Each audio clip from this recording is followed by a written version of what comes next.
good morning लोगोफोर दिनै आङो नोंसोरनो मोनसे नटिस माने मोनसे आपडेट होनाय जादों आरोना BSF नि निउ भेकेन्सि फैदों अनलाइन डेटआ नायनोसै माला अनलाइन डेटआ माला लास्ट डेटआ माला BSF recruitment 2026 apply online four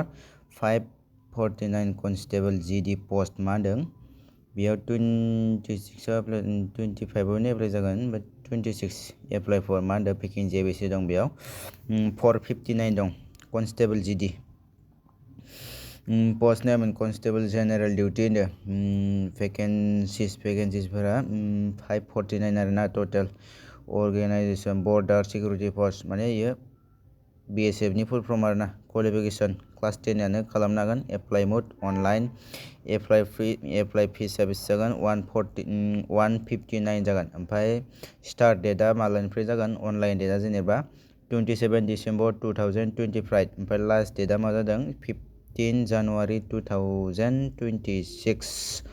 ओमफ्राय गाहायाव फैना नुबाय बेफोर सेलारिफोरा ना पोस्ट नेम कनस्टेबल टटेल पस्टखौ दहाय खोन्थाखाबाय अर्गेनाइजेसनखौ खोन्थाबाय ओमफ्राय बेफोरबायदिखौ खोन्थाबाय आरोना ओमफ्राय पोस्ट भेकेन्सि मा होनदों मेलनिया 277 दङ ओमफ्राय फिमेलनिया 272 दङ ओमफ्राय गासै टटेल